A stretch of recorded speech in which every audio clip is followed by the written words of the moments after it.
Salve, rapaziada! Estamos chegando no encontro aqui e tá lotado, hein?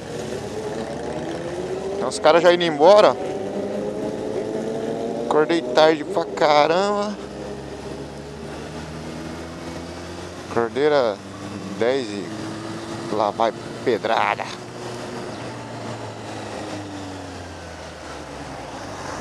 Vamos passar ali.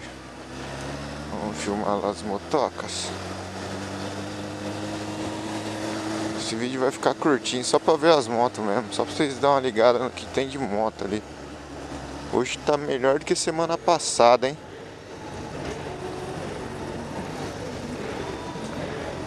Sente o drama.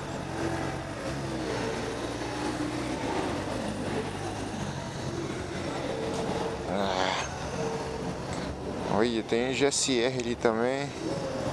Z, Bandit, R1, XJ, Suzuki GSR. Essa motinha. Já tem gente indo embora aí já. Será que vai ter um lugar na sombra pra eu parar minha motoca? Sei não, hein? Acho que não. Filha da puta do Fiesta aí não.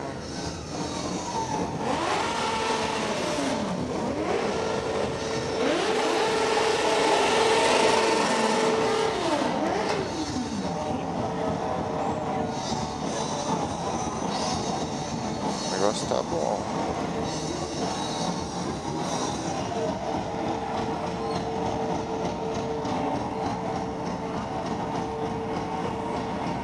Muita moto.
Tá lotado, João.